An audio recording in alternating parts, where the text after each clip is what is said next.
बिस्मिल्लाहिर्रहमानिर्रहीम। अस्सलाम वालेकुम दोस्तों, मैं हूं शाहिद नईम और इंग्लिश लैंग्वेज की क्लास के साथ हाजिर खिदमत हैं।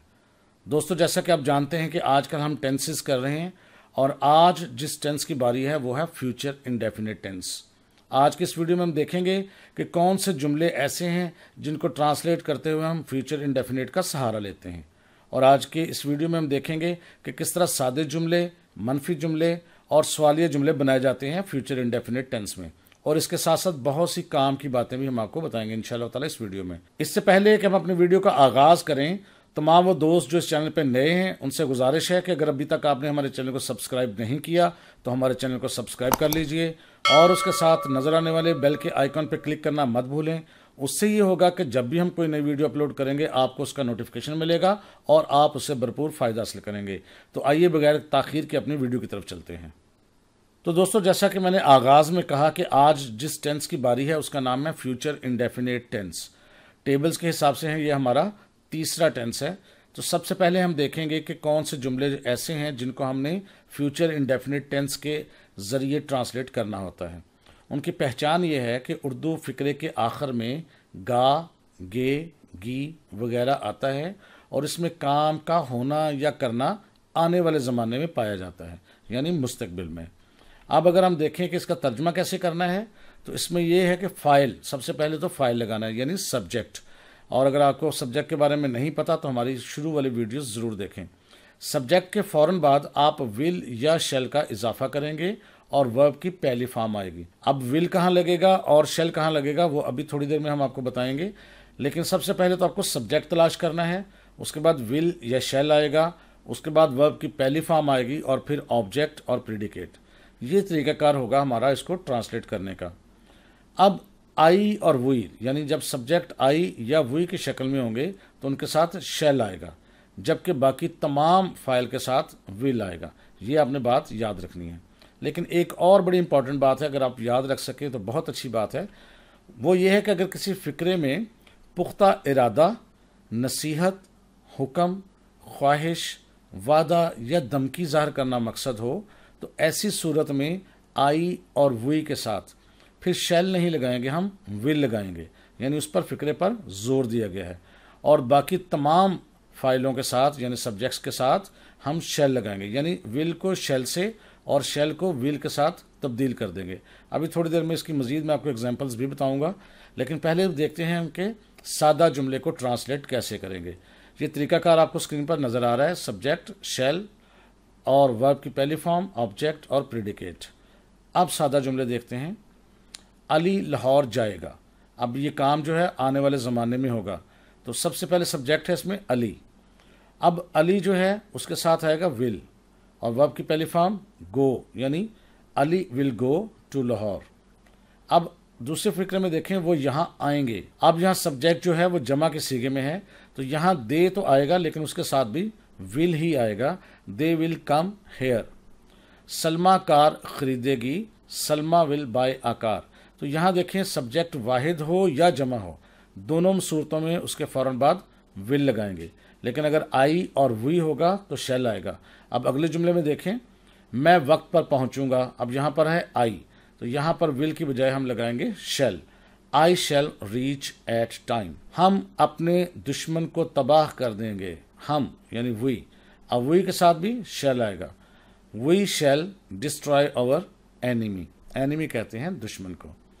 अब थोड़ी देर पहले मैंने आपको बताया था कि बहुत सी सूरतें ऐसी होती हैं जहां हम विल को शेल और शेल को विल के साथ तब्दील करते हैं। वो कौन सी जगह हैं जहां पर पुख्ता इरादा, नसीहत, हुक्म, ख्वाहिश या वादा या धमकी के बारे में बताया जाएगा, तो फिर विल को शेल और शेल को विल के साथ रिप्लेस कर दिया जाएगा।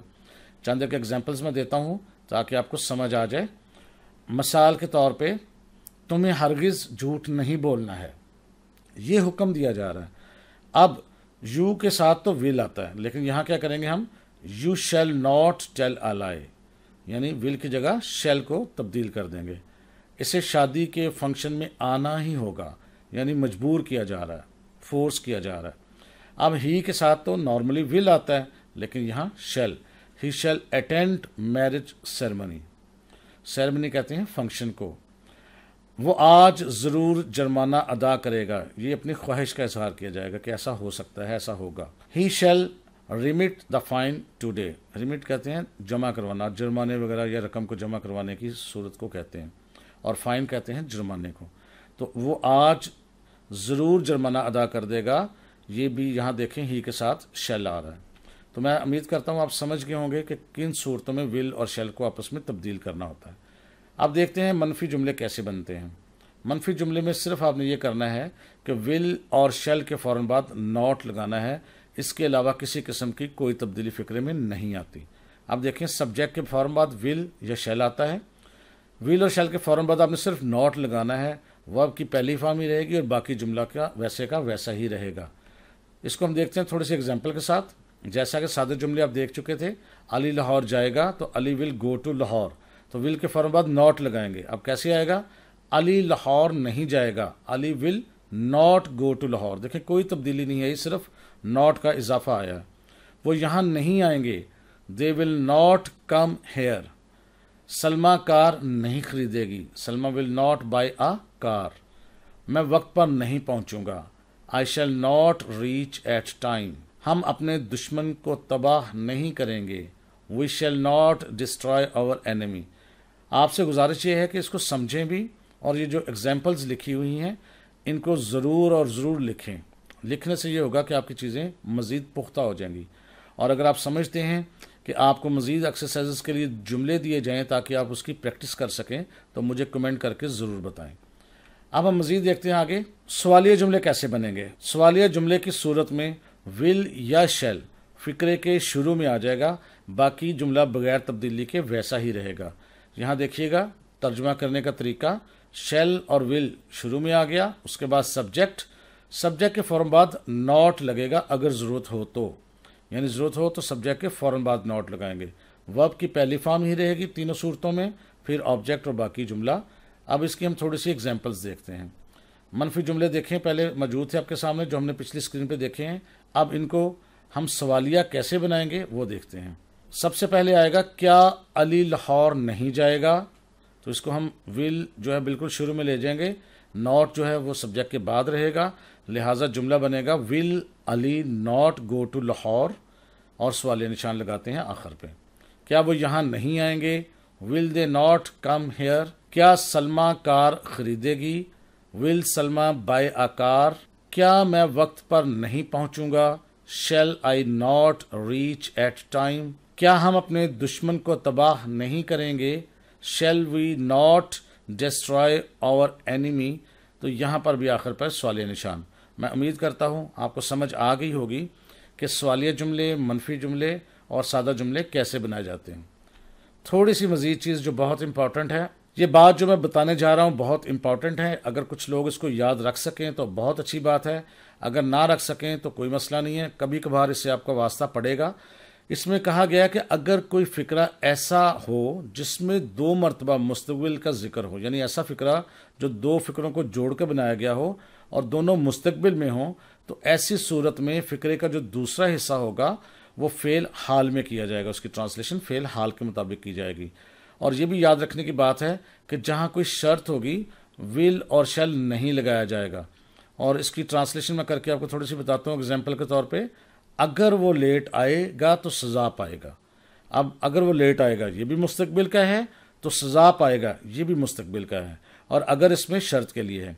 अब यहाँ पर देखिएगा he will be punished if he comes late. अब देखें दूसरा जो हिस्सा उसका वो प्रेजेंट के हिसाब से किया गया है, यानी हाल के हिसाब से। इसी तरह अगर मेहनत करोगे तो पास हो जाओगे। दोनों जुमले जो हैं जोड़ के बनाए गए हैं और आपस में दोनों मुस्तकबिल के जुमलों का ताल्लुक बनाया गया है। अब इसकी ट्रांसलेशन यूं करेंगे, यू विल पास्ट, आप कामयाब हो जाओगे, इफ़ यू वर्क हार्ड, अगर आप सख्त मेहनत करोगे। तो यहाँ पर देखें दूसरा हिस्सा जो है यानी कंडीशन से आगे जो है वो आपके प्रेजेंट के मुताबिक ट्रांसलेशन की गई है। तो मैं उम्मीद करता हूँ ये बड़ी इंपॉर्टेंट बात आपको समझ आ गई होगी। आखिर पर मैं सिर्फ ये कहूँगा कि अगर आप समझते हैं कि ये वीडियो आपको अच्छी लगी और इससे आपने कुछ सीखा है तो इसको लाइक कीजिए और शेयर कीजिए। और अगर आपके जहन में कोई क्वेश्चन आता है तो कमेंट करके मुझे ज़रूर बताइए। अगर आपके जहन में कोई तजवीज़ है तो ज़रूर कमेंट करके बताएं। इंशाअल्लाह ताला उसकी रोशनी में हम इस वीडियो को मज़ीद बेहतर करेंगे। मिलते हैं नेक्स्ट वीडियो में कुछ नई चीज़ों के साथ। तब तक के लिए अल्लाह हाफिज़।